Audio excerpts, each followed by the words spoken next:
नमस्कार विद्यार्थी मित्रांनो, Sagar Patil maths and reasoning क्लासेसमध्ये आपलं स्वागत आहे. तर बघा, आजच्या लेक्चरमध्ये आपण कंबाईन गट ब पूर्व परीक्षा 2024 जो पेपर होता जो आपला 2 फेब्रुवारी 2025 ला झाला. त्याच्यामध्ये गणित आणि बुद्धिमत्तेचे जे काही 20 प्रश्न आहेत ते आज आपण आजच्या लेक्चरमध्ये बघणार आहे. तर बघा, त्याच्या आधी आपलं जे ऍप्लिकेशन आहे Sagar Patil maths and reasoning नावाचं, त्याच्यावरती आपण कंबाईनसाठी सेपरेट बॅच सुरू केलेली आहे. बॅचची फी फक्त आपली ₹999 असेल. बॅचमध्ये तुम्हाला 200 पेक्षा जास्त लेक्चर्स बघायला मिळतील. प्रत्येक व्हिडिओ तुम्हाला 4 वेळा बघता येईल आणि बॅचचा कालावधी आपला 3 महिन्याचा असेल. सेम याचप्रमाणे आपण एमपीएससी साठी पण सेपरेट बॅच सुरू केलेले आहे. त्याची पण फी आपली ₹999 असेल. त्याच्यामध्ये पण तुम्हाला 200 पेक्षा जास्त लेक्चर्स बघायला मिळतील. प्रत्येक व्हिडिओ तुम्हाला 4 वेळा बघता येईल आणि बॅचचा कालावधी आपला 3 महिन्याचा असेल. तर बघा, आता पहिला प्रश्न बघू आपण. तर बघा, एरिया आणि पेरिमीटर वरती प्रश्न दिलाय. काय दिले बघा, 18 मीटर लांब व 12 मीटर रुंद असलेली जागा व्यापण्यासाठी 30 सेंटीमीटर बाजू असलेल्या चौरस आकृती किती फरशा लागतील? तर बघा, लक्षात घ्या, आता इथे एक आयत दिलाय बघा. आयताची लांबी 18 मीटर आहे आणि रुंदी किती आहे बघा, तर 12 मीटर आहे. ठीक आहे. मग आता आयताचं क्षेत्रफळ जे असतं ना, तर ते किती असतं बघा, लांबी गुणिले रुंदी, म्हणजेच काय निघाली इकडं 18 गुणिले 12. पण लक्षात घ्या, आता इथं तुम्हाला आयताचं काय दिले बघा, लांबी मीटर मध्ये दिलेली आहे आणि फरशीची जी लांबी आहे ती कशी दिली बघा, सेंटीमीटर मध्ये. म्हणजे मग तुम्हाला काय करावं लागेल बघा, तर आयताची जी लांबी आहे मीटर मध्ये ती सेंटीमीटर मध्ये करावं लागेल. मग 18 मीटरचं काय होईल बघा, इकडं 1800 मीटर होईल आणि 12 मीटरचं काय होईल, 1200 मीटर होईल. आणि त्याच्यामध्ये काय म्हटलंय बघा तुम्हाला, तर 30 सेंटीमीटर बाजू असलेल्या चौरस आकृती किती फरशा लागतील? चौरस आकृती म्हणजे काय, प्रत्येक चौरसाच्या चारही बाजू सारख्या असतात. 30 सेंटीमीटर आणि ही पण 30 सेंटीमीटर, चारही बाजूंची ही किती झाले, 30 सेंटीमीटर झाले. ठीक आहे. आणि ह्याचं क्षेत्रफळ काय असतं बघा, आता बघा थोडक्यात काय, सेम आहे सारखंच असतं, बेस इंटू हाईट. फक्त इथं काय आहे, याचा बेस आणि हाईट सेम, म्हणजे बेस आणि हाईट थोडक्यात सेमच असते बघा. ही पण बाजू, मग ह्याला आपण ए पकडतो आणि ह्याला ए पकडतो. थोडक्यात काय, ए गुणिले ए बरोबर किती झाला, ए स्क्वेअर. बरोबर आहे का? मग इथं काय निघेल बघा, इकडं छेद काय निघेल, 30 गुणिले 30. चला काय निघेल बघा, शून्याला शून्य गेला, ह्या शून्याला हा शून्य गेला. 3 एके 3, 3 चोक 12, परत 3 एके 3, 3 सक्क 18, म्हणजेच किती झाले, 6 चोक 24. 24 वरती 2 शून्य, म्हणजे 2400 फरशा लागतील. ठीक आहे. उत्तर असेल आपलं ऑप्शन नंबर 3. ठीक आहे. चला पुढचा क्वेश्चन बघू.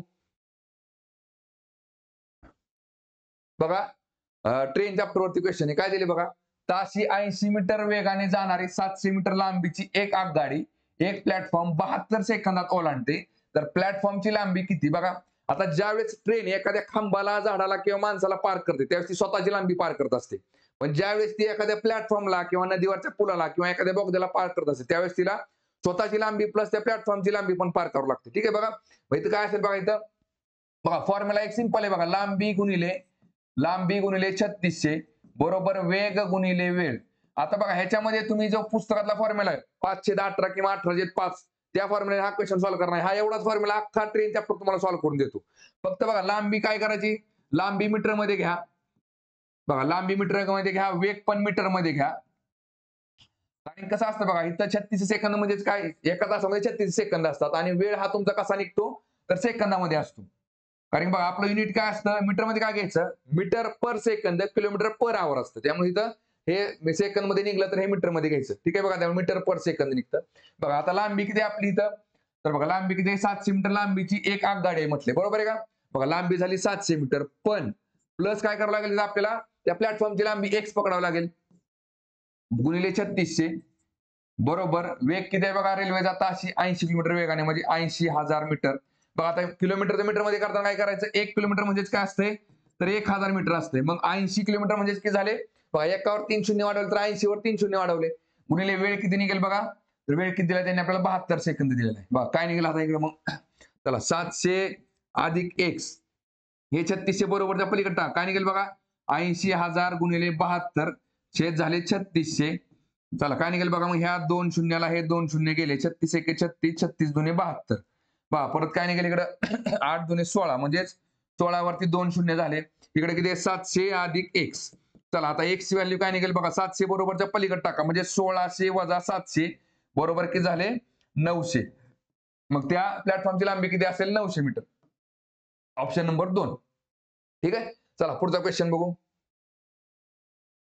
बघा, समीकरणावरचा प्रश्न आहे. काय दिले बघा याच्यामध्ये, स्थानक ए पासून काही प्रवाशांसह एक रेल्वे गाडी सुटते. बी स्थानकांवर 50% प्रवासी उतरतात. बरं, आता लक्षात घ्या, स्थानक ए वरून किती प्रवासी चढले आपल्याला माहित नाही. आपण काय करू, हे सगळं टक्केवारी मध्ये दिले बघा, 50%, 40%, म्हणजे 100% पकडू तात्पुरतं. 100% म्हणजे किती माहित नाही आपल्याला, पण आपण टक्केवारी 100% बाबा प्रवासी चढले. तर बघा आता बी मध्ये काय दिले बघा त्यांनी आता, बघा बी स्थानकावर 50% प्रवासी उतरतात. बघा उतरले किती, त्याच्यापेक्षा शिल्लक किती राहिले तेवढं लक्षात घ्या. 50% उतरले तर राहिले किती 50%च. म्हणजे बघा इथं राहिले किती 50%. कशाच्या ह्या 100%च्या 50%. आणि परत काय दिले बघा, व 25% नवीन चढतात. अधिक काय झाले बघा, अधिक इकडे 25% चढले, अधिक 25 चढले. ठीक आहे बघा, अधिक किती चढले, 25 चढले. बरं आता पुढे काय केले बघा, व 25 नवीन चढतात. चला, सी स्थानकावर रेल्वे गाडीत उपस्थित असलेल्यांपैकी 40% प्रवासी उतरतात. आता बघा सी वरती काय झाले बघा, 40% उतरले. आता 40% कशातून जाणार आहे, या 50%च्या 40% पण जातील आणि 25च्या 40% पण. बघा आता राहिले किती शिल्लक बघा, 40 उतरले तर राहिले 60%. 50%च्या 60% किती असेल बघा, 50च्या 60% किती आला इकडं बघा, किती झाला, शून्याला शून्य, ह्या शून्याला हा शून्य, 6 पंचे 30%. ठीक आहे बघा, आणि इकडे काय निघेल बघा, या 25चा 60% किती येते बघा इकडं. चला इकडं 25 एके 25, 25 चौक 100, 4 एके 4, 15 चौक 60 म्हणजेच 15. शिल्लक किती राहिले, 15 राहिले. बरं आता पुढे काय दिले बघा, सी स्थानकावर रेल्वे गाडीत उपस्थित असलेल्यांपैकी 40% प्रवासी उतरतात, म्हणजे राहतात 60%. म्हणजेच या 50%च्या पण 60% आणि 25च्या पण 60%. ठीक आहे बघा, आणि वर काय व नवीन व 40 नवीन चढतात. आता ह्याच्यामध्ये चढले किती बघा, आणखी बघा हे 30% आणि हे 15 झाले, आणि चढले आणखी किती 40. ठीक आहे बघा, मग झाले किती मग 30% अधिक झाले 55. ठीक आहे बघा. बरं आता काय म्हटलं बघा, आता रेल्वे गाडीत उपस्थित प्रवाशांची संख्या स्थानक ए वर चढलेल्या प्रवाशांच्या 40% इतकी आहे. म्हणजे बघा थोडक्यात काय आहे, इथं 100% चढले होते बरोबर आहे. ह्याच्या काय म्हटले बघा, हे 40%. मग 30% तर ऑलरेडी आहे. हे 55 म्हणजे किती झाले बघा, हे 55 म्हणजे झाले 10%. 55 म्हणजे जर 10% असतील, लक्षात घ्या, 55 म्हणजे जर 10% असतील, 55 म्हणजे जर 10% असतील, तर मग 100% म्हणजे किती झाले, 100% म्हणजे फक्त एक शून्य वाढवा, 550. ठीक आहे, त्या लक्षामध्ये बघा, म्हणजे इथे ए वर चढले किती होते, 550 प्रवासी चढले होते. बरं पुढे काय म्हटले, तर किती प्रवासी स्थानक बी वर उतरले. बघा मग आता स्थानक बी वर किती उतरलेत बघा, तर बी स्थानकावर 50% प्रवासी उतरतात. मग थोडक्यात काय, त्या 550च्या निम्मे इथं उतरले. म्हणजे 550च्या निम्मे जर म्हटलं आपण तर किती निघते बघा, बे दोन्ही 4 बघा, बे दोन्ही 4, एक राहिला, बे 37 14 आणि 1 15, बे पंचे 10 म्हणजे 275 प्रवासी उतरतात. ऑप्शन नंबर काय निघेल बघा, 3 निघेल. Option number 3 275. ठीक आहे, चला पुढचा क्वेश्चन बघू.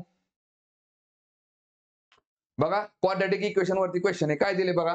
चला आता इथं काय दिसतंय बघा तुम्हाला, हा जर बघा ही संख्या सेमच आहे बघा, 3.49 3.49 0.51 0.51. मग थोडक्यात काय बघा, आता समजा ए जर आपण इथं 3.49 पकडला आणि बी जर आपण इकडे 0.51 पकडला, तर काय दिसतंय बघा तुम्हाला इकडं, ए स्क्वेअर मायनस बी स्क्वेअर. ठीक आहे, आणि डिवाइडेड बाय काय निघते इथं, ए मायनस बी. आता बघा ए स्क्वेअर बी मायनस बी स्क्वेअरचा फॉर्म्युला काय असतो, ए मायनस बी आणि इकडे ए प्लस बी, आणि डिवाइडेड बाय काय दिसते बघा, ए मायनस बी. याचा अर्थ काय, ए मायनस बी ला ए मायनस बी कॅन्सल झालं, राहिले काय मग फक्त ए प्लस बी. आता ए म्हणजेच काय आपला 3.49 आणि अधिक किती आहे बघा, बी किती आहे 0.51 आहे.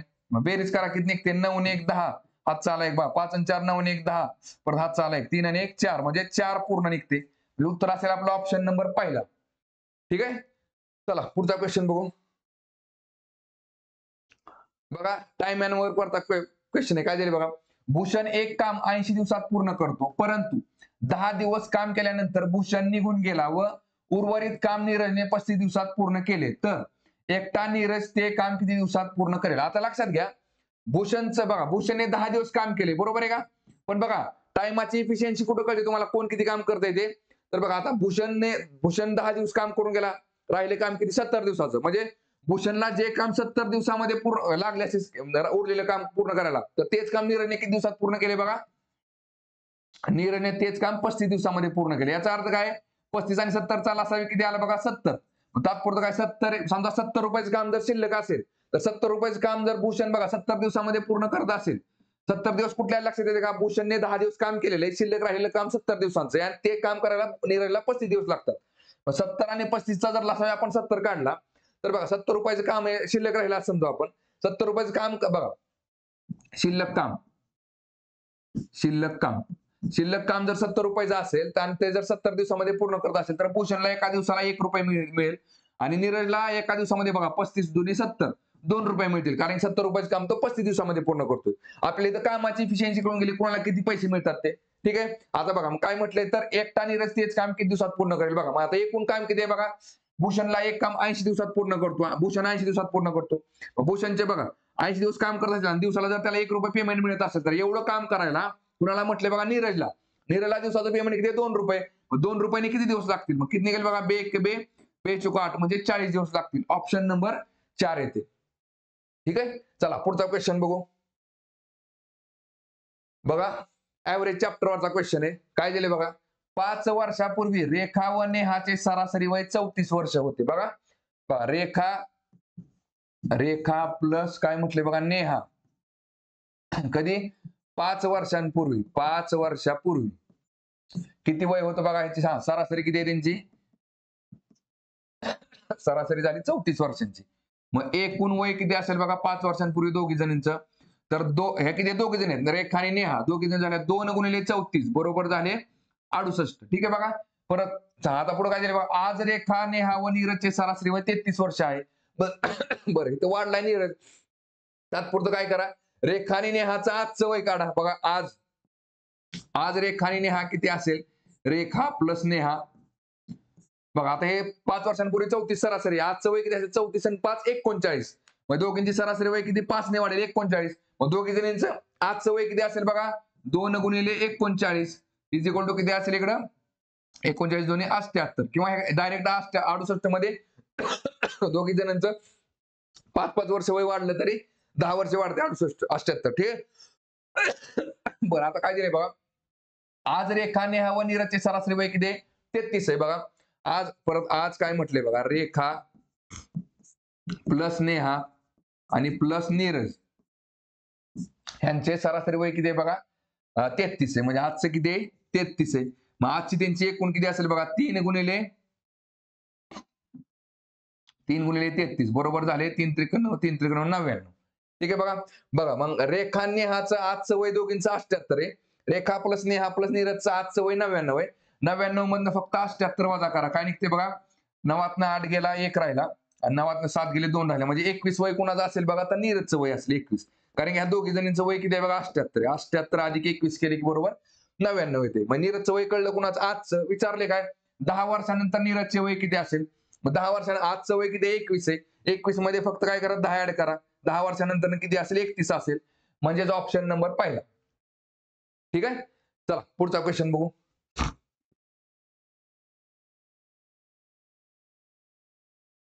बघा पाय चार्ट वरचा क्वेश्चन आहे. काय दिले बघा याच्यामध्ये. जर एका कुटुंबाचे मासिक उत्पन्न 40,000 रुपये असेल तर त्या कुटुंबाने घर भाडे म्हणजे घर भाडे इथे बघा. घर भाडे किराणा माल बघा इथे व प्रवास कुठे बघा इथं प्रवासावर एकूण किती खर्च केला हे खालील वर्तुळाकृतीचे अवलोकन करून काढा. आता बघा 40,000 रुपये म्हणजे पाय चार्ट मध्ये जर बघितलं ना सर्कल आपला 360 डिग्रीचा असतो बरोबर आहे का.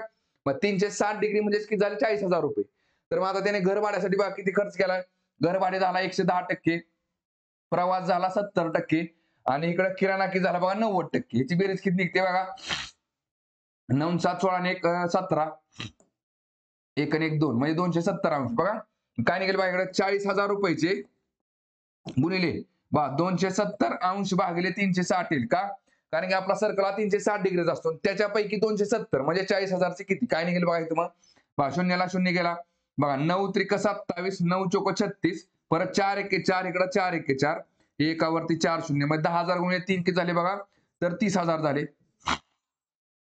बघा तर काय म्हटले आपल्याला. तर काय वर्तुळा आकडे अंशात मग तर एकूण खर्च केला तर खाली वर्तुळाकृतीचे अवलोकन कारण काढा. किती निघेल बघा इकडे मग ऑप्शन नंबर 2 30,000 रुपये. ठीक आहे. चला पुढचा क्वेश्चन बघू आता. बघा प्रॉफिट लॉस चॅप्टरवरचा क्वेश्चन आहे. काय दिले बघा याच्यामध्ये. अने ब ला एक वस्तू 10% नफ्याने विकली. बघा आता अने काय केले बघा. एक 100 रुपयाची वस्तू आहे समजा आपण बघा. 100 रुपयाची वस्तू 10% नफ्याने म्हणजे विकली कितीला बघा 110 रुपयाला विकली. बरोबर आहे का. 10% त्याला नफा मिळाला इकडं 10% नफा मिळाला. ठीक आहे. बरं आता परत काय दिले बघा. परत ब ने तीच वस्तू अ ला. बरं आता अ ला बघा अ कडे 110 रुपये जमा झाले. बरोबर आहे का.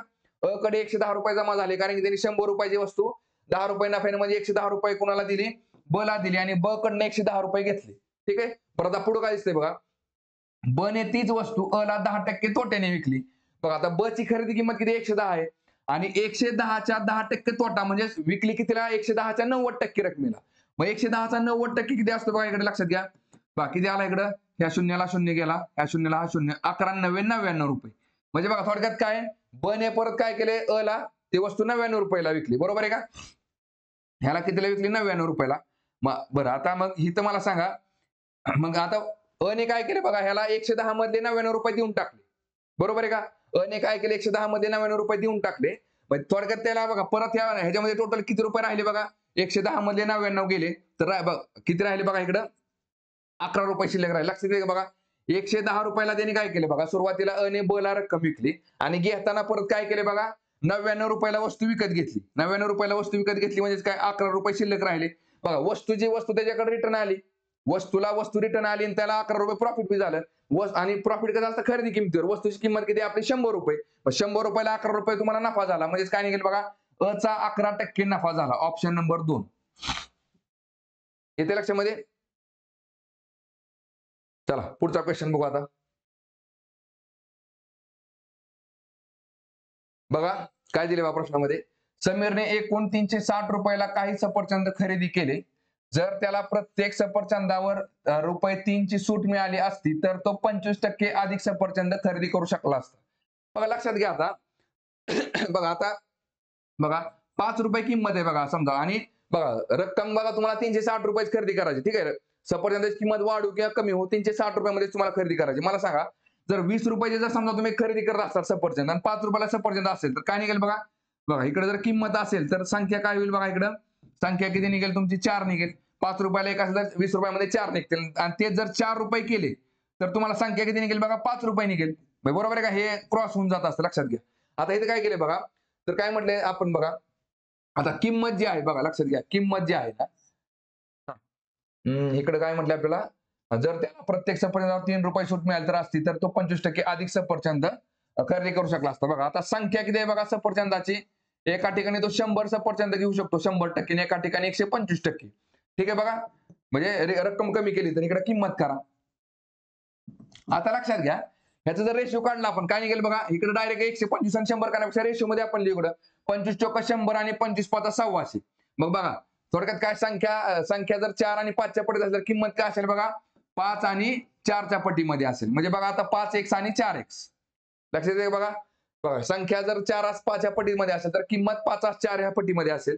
दोघांमधला बघा थोडक्यात काय, आता किंमत काय केली आपण, कमी केली. रेशो मध्ये कितीने कमी केली, x ने कमी केली. आणि संख्येमध्ये काय दिले बघा तुम्हाला त्यांनी, जर त्याला प्रत्येक सफरचंदावर 3 रुपये सूट मिळाली, इथं सूट किती मिळाली बघा, संख्येमध्ये त्याला 1 रुपये म्हणजे झाले, 1 म्हणजे 3 रुपये झाले. म्हणजे बघा सफरचंदाला त्यांनी एक सफरचंद किती रुपयाला विकत घेतले बघा, x ची व्हॅल्यू 3 असेल तर बघा 3 5 बघा 5 गुणिले 3 झाले 15 रुपये, आणि इकडे 4 गुणिले 3 झाले बरोबर 12 रुपये. म्हणजे त्याने बघा थोडक्यात 15 रुपये सुरुवातीला खरेदी करत होता, 3 रुपये कमी केले म्हणजे 12 रुपये झाले. बरं काय म्हटले बघा, तर समीरने मुळात किती सफरचंद खरेदी केले, सुरुवातीची किंमत किती, 15 रुपये. 15 रुपयाने त्याने किती सफरचंद खरेदी केले, किती रुपये सफरचंद घेत होतो, 360 रुपयाचे. 360 भागिले 15 करा, किती निघेल बघा इकडं, 15 1 15, 15 2 30, खाली राहिले 6, 15 चौक 60, म्हणजे तो 24 सफरचंद खरेदी करेल. लक्षात घ्या, आपलं उत्तर निघालं ऑप्शन नंबर पहिला. आणि जरी पुढचं जर चेक करायचं म्हणलं बघा, आता आपण काय केलं, 15 रुपयाच्या ऐवजी समजा 3 रुपये कमी केले तर 12 रुपये होतील. मग 360 मध्ये 12 रुपयाने तुम्ही किती सफरचंद घेऊ शकता बघा, 12 1 12, 12 3 36, म्हणजेच की झाले 30 सफरचंद. आणि बघा 24च्या जर तुम्ही बघा आता किती सफरचंद जास्त, 6 सफरचंद जास्त, बरोबर आहे ना.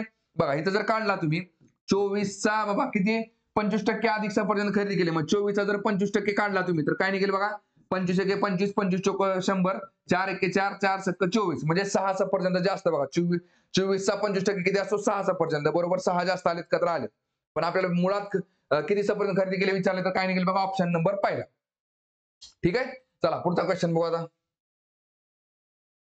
बघा नंबर सिस्टीमचा प्रश्न आहे, काय दिले बघा, 150 व 500 या संख्यांमधील किती संख्यांना 11ने भाग जातो. बघा ही मधला गॅप काढत बसायची काय गरज नाही, साधा सिंपल काय बघा, टोटल 500 संख्यांमध्ये आपण किती 11ने भाग जाणार संख्या असतील बघा, 500 भागिले 11 काय निघेल बघा इकडे, बघा 11 1 11 1 11, 11 चौक 44, बाकी राहिली 6, 11 5 55. बघा आता टोटल काय आहे, 45 पर्यंत भाग जातो. बाकी किती शिल्लक राहते ते बघा, 11ने पूर्ण वेळा किती वेळा भाग जातो तर 45 वेळा. थोडक्यात काय, 500च्या आतमध्ये 45 संख्या निघतील. 1 ते 500 मध्ये 45 संख्या असेल की ज्याला 11ने भाग जातो.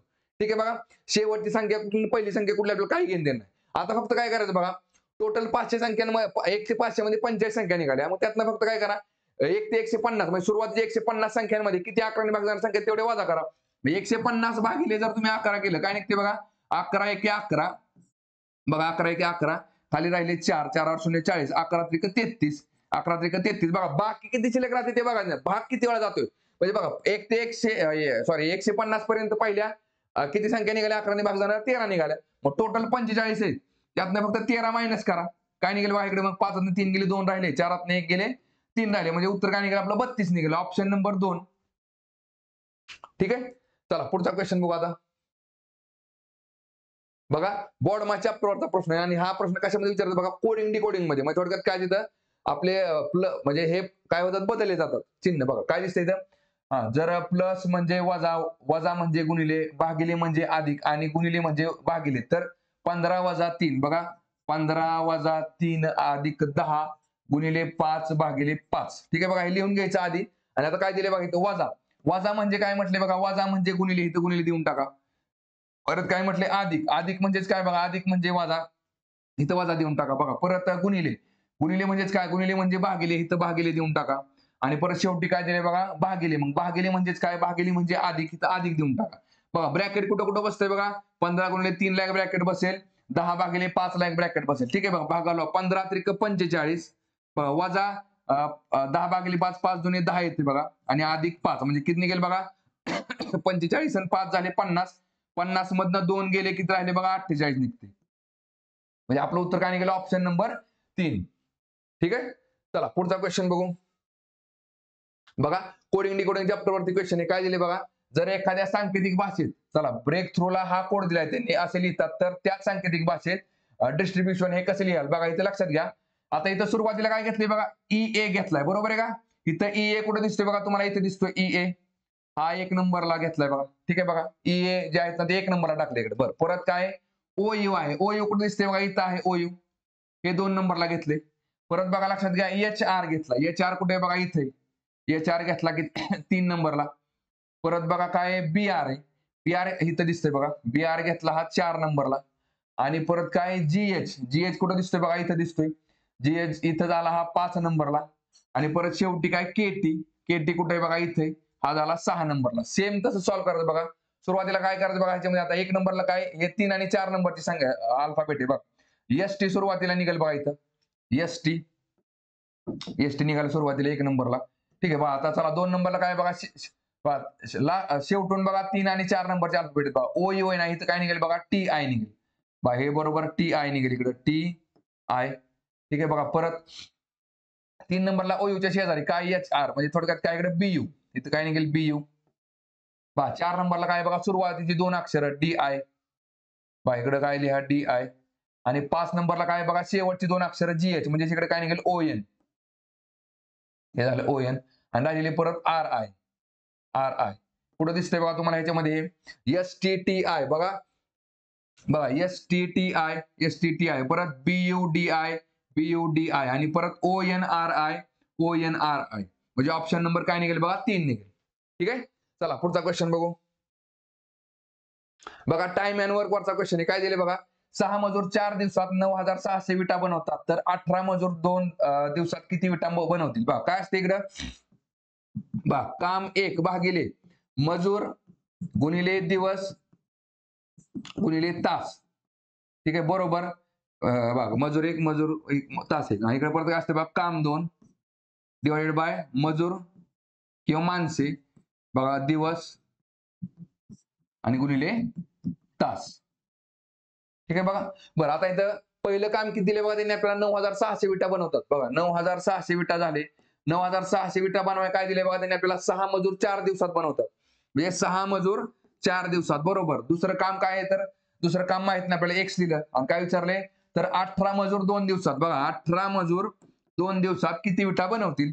झालं इक्वेशन मांडलं आपण, सॉल्व्ह करा. मग आता हे बरोबर चाल इकडे आणा, काय निघेल बघा, 9600 गुणिले छेदाचा अंशाला जाईल 18 गुणिले 12, छेद किती आला इकडं, सॉरी 18 गुणिले 2 आहे, 18 गुणिले 2 छेद 6 गुणिले 4. चला काय निघते बघा इकडं, 6 एके 6, 6 त्रिक 18 बघा 6 एके 6, 6 त्रिक 18 परत इकडे काय निघेल बे एके बे, बे दुने 4 परत बे एके बे, इकडे काय निघेल बे चोक 8 आणि 1 9, बे 8 16. ठीक आहे बघा 48 गुणिले 3 विचारले, मग 48 गुणिले 3 काय निघेल बघा इकडं 3 8 24, 3 चोक 12 आणि 2 14 आणि परत हे 2 शून्य वाढवा इथं म्हणजे 14,400 विटा बनवतील बघा ऑप्शन नंबर 4.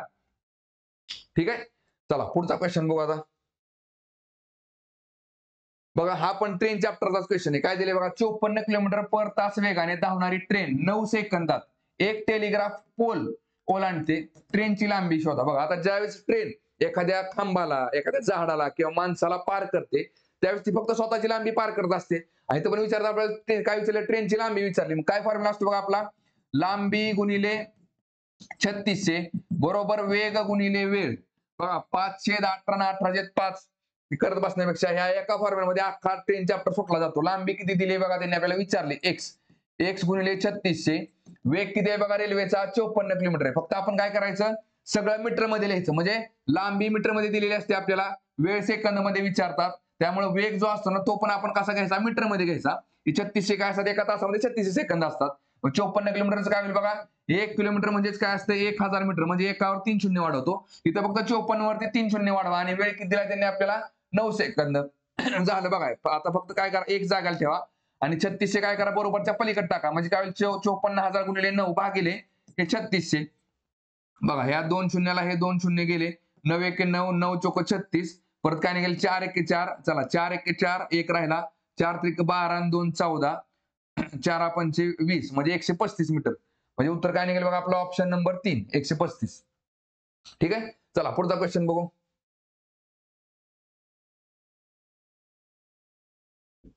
बघा नातेसंबंधावरचा प्रश्न काय दिले बघा रोहन रामूचा मुलगा आहे. बघा रोहन काय आहे रोहन हा रामूचा मुलगा आहे. रामूचा मुलगा आहे. ठीक आहे बघा बघा जर पती पत्नी जर असतील बघा पती प्लस पत्नी जर असतील ना तर दोघांमध्ये काय करायचं चौकोन आपलं प्लसचं साइन देऊन टाकायचं. पुरुष असेल तर चौकोन आणि स्त्री असेल तर त्रिकोण आणि भावंड जर असेल तर काय भाऊ इज इक्वल टू बहीण करायचं म्हणजे फक्त इज इक्वल टू साइन देऊन टाका. ठीक आहे बघा भाऊ इज इक्वल टू बहीण. बरं आता काय म्हटले बघा रोहन रामूचा मुलगा आहे. बघा रोहन हा रामूचा मुलगा आहे.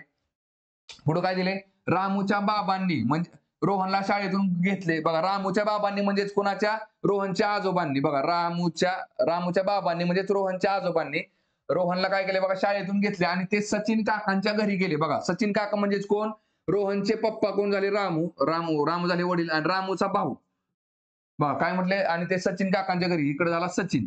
थोडक्यात काय सचिन आणि रामू झाले भावंड म्हणून दोघांमध्ये इज इक्वल टू साइन देऊन टाकलं मी. हा सचिनची पत्नी रोहनच्या आईची बहीण आहे. बघा सचिनची पत्नी त्यामुळे प्लस करा.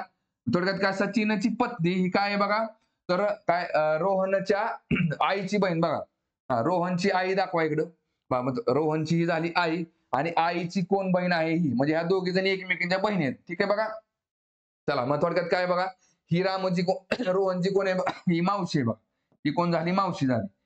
बरं आता काय म्हटले बघा तर सचिनच्या पत्नीचे. बघा सचिनच्या पत्नीचे इथं चे देऊन टाका पत्नीचे रोहनच्या वडिलांशी रोहनचे वडील कोण झाले रामू वडिलांशी.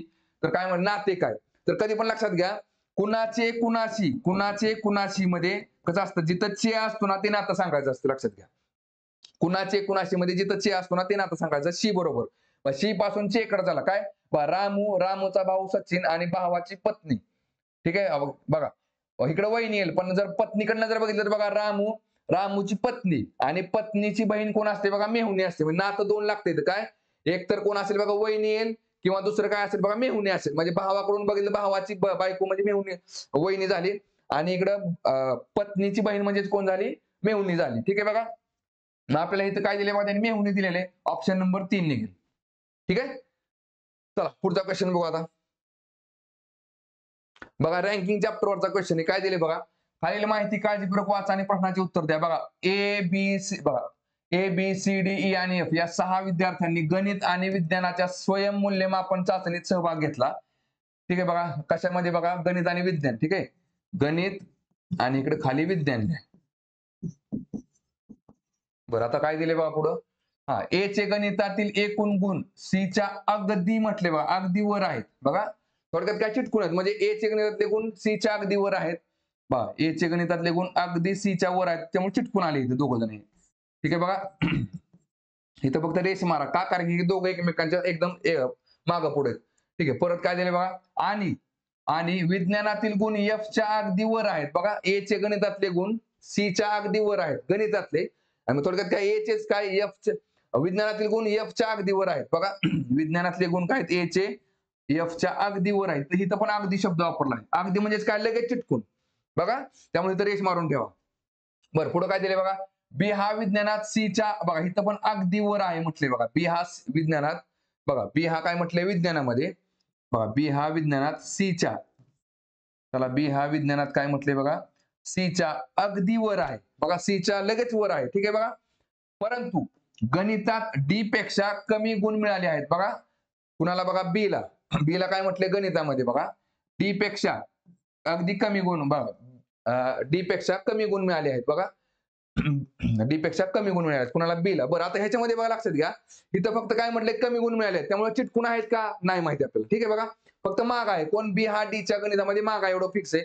बरं, पुढे काय दिले बघा, हा एफ ने विज्ञानात डी व ई पेक्षा जास्त गुण मिळवले आहेत बघा. एफ ने विज्ञानात, विज्ञान कुठे इथे, एफ ने काय म्हटलं विज्ञानामध्ये डी पेक्षा पण जास्त गुण मिळवलेत बघा.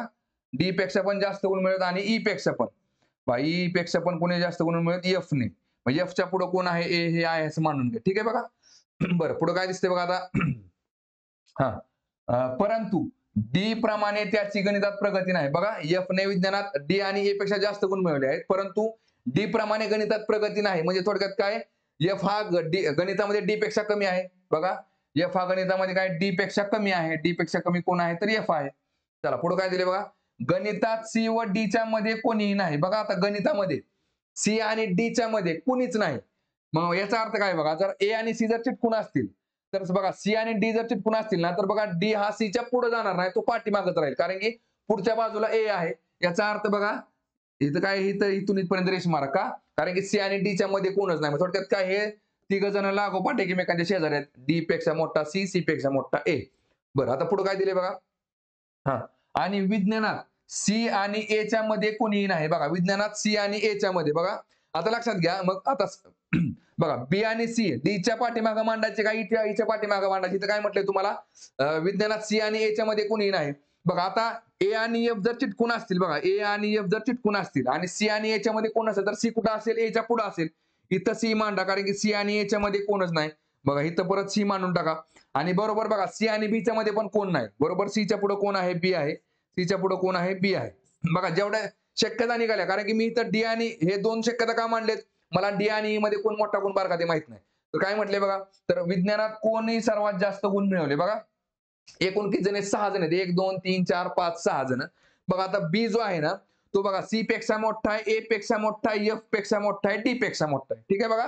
परत बी बघा, सी पेक्षा पकडला, पण ए पेक्षा पकडला, एफ पेक्षा पकडला, आणि ई पेक्षा पण मोठा आहे. याचा अर्थ बघा, सगळ्यात मोठा जर विज्ञानामध्ये कोण विचारला तर आपण 100% सांगू शकतो कोण आहे, तर तो बी आहे बघा. सगळ्यात लहान म्हटलं तर नाही सांगू शकत का, कारण की डी आणि ई मध्ये कोण लहान आहे किंवा कोण मोठा आहे ते माहित नाही आपल्याला. सगळ्यात मोठा म्हणलं तर बी 100% सांगू शकतो आपण. ऑप्शन नंबर काय निघेल बघा, 2 निघेल इथं. ठीक आहे, चला पुढचा क्वेश्चन बघू आता. बघा, सिलोगिझम चॅप्टरवरचा क्वेश्चन आहे. काय दिले बघा ह्याच्यामध्ये, पुढील विधाने वाचून योग्य निष्कर्ष निवडा बघा. सर्व मोगरा शेवंती आहेत बघा. सर्व मोगरा शेवंती आहेत, आणि परत काय म्हटले, सर्व शेवंती फुले आहेत बघा. सर्व शेवंती फुले आहेत. आता काय म्हटले बघा इथं, सर्व फुले मोगरा आहेत बा. सर्व फुले मोगरा आहेत का नाही, फुल्यांमधला काही पार्ट हा मोगराचा आहे, पहिलं चुकलं. आणि दुसरं काय, सर्व फुले शेवंती आहेत बघा. सर्व फुले शेवंती आहेत का नाही, शेवंती आतमध्ये म्हणजे फुलांचा काही पार्ट हा शेवंती आहे हा. ठीक आहे बघा, त्यामुळे हे पण चुकते. उत्तर काय निघेल बघा, निष्कर्ष अ व ब दोन्ही चुकीचे आहेत, म्हणजे ऑप्शन नंबर 4. ठीक आहे, चला पुढचा क्वेश्चन बघू. बघा आता हे शेजारी आकृतीत किती त्रिकोण आहेत ते विचारले बघा आपल्याला. तर बघा इथं त्रिकोण बघा, आता फक्त तात्पुरता ह्या एवढ्या चौकोनाला फोकस करा बघा. लक्षात घ्या कसं असतं, लक्षात घ्या. इथं एक मांडा, 1 2 3 4 5 आणि 6. ठीक आहे, ह्या चौकोनामध्ये किती निघाले बघा, मग 6 गुणिले 2 झाले 12. इथं 12 निघाले, इथं 12 निघाले, इथं 12 निघाले, इथं 12 निघाले. सेपरेट सेपरेट म्हणजे हा एवढा चौकोन जर आपण सेपरेट बाजूला काढला तर 12 निघतात त्याच्यामध्ये. 12, 12, 24, 12, 36, 12, 48. आता ह्याच्यामध्ये बघितलं बघा 48 कुठे दिसते का तुम्हाला? नाही बघा इथं 38 आहे, 60, 46, 42 म्हणजे बघा 48 पेक्षा कमी तर निघणार नाही, 48 पेक्षा जास्त निघतील. बघा आता हे कॅन्सल, हे कॅन्सल, हे कॅन्सल. ऑप्शन नंबर 2 येते. बरं 7 कसे निघतात ते पण सांगतो, लक्षात घ्या. हे 12 चोक 48 झाले का? हे झाले 48. आता वाढतात कुठं बघा, ज्या वेळेस हे दोन बघा हे दोन्ही चौकोन जर ज्यावेळेस आपण एकमेकाला चिटकवतो त्यावेळेस काय होतात, त्या दोघांमध्ये मिळून एखादा त्रिकोण वाढतो. ते कुठले असतात तेवढे चेक करायचे बघा. आता ह्याच्यामध्ये कुठले निघतील बघा. बघा हे बारके जर बघितले आपण, हा एक त्रिकोण बघा, तर ह्या दोन चौकोनांना बघा इकडचा थोडा पार्ट आणि तिकडचा थोडा पार्ट घेऊन आपण तो त्रिकोण तयार केला बघा. हा 1, हा 2 आणि हा 3. ठीक आहे बघा. मग थोडक्यात काय परत हे 4, हे 5 आणि हे 6, हे 6 वाढले. आणि बघा आणखी 6 कुठनं वाढतात बघा. आता हे 2 चे घेतले का आता मोठे बघा. आता ह्याच्यामध्ये बघा या 2 सर्कलला बघून बघा, या 2 चौकोनाला घेऊन बघा, इथून हा एक मोठा गेलाय असा बघा. ह्यातला हा अर्धा पार्ट, इकडचा अर्धा पार्ट, परत बघा इकडून हा 1, 2 आणि परत हा 3, परत उलटा बघा 4, परत हा इथून इकडे हा 5 आणि इकडे परत हा इकडून हा 6. म्हणजे असे एकूण किती निघाले? परत आणखी 6 वाढले. म्हणजे बघा 6 आणि 6 12 48 किती झाले बघा, 60 झाले. म्हणजे उत्तर काय निघेल? ऑप्शन नंबर 2 निघेल. ठीक आहे. चला पुढचा क्वेश्चन बघू आता. बघा सेरी चॅप्टरचा क्वेश्चन आहे. काय दिले बघा, खालील संख्या श्रेणीतील क्रमाने येणारी संख्या कोणती? बघा काय दिले बघा, 3, 6, 11 आणि 18. बघा 3 आणि 6 मध्ये 3 चा फरक आहे, 6 आणि 11 मध्ये 5 चा फरक आहे, 11 आणि 18 मध्ये 7 चा फरक आहे. म्हणजेच काय, विषम संख्येने आपण काय करत चाललोय? वाढवत चाललोय क्रमवार विषम संख्येने. म्हणजे बघा 3, 5, 7 इथं 9 येईल. म्हणजेच काय बघा 18 9 किती निघेल बघा, 18 झाले 27. म्हणजे उत्तर काय निघेल? ऑप्शन नंबर 4 निघेल. ठीक आहे. चला पुढचा क्वेश्चन बघू आता.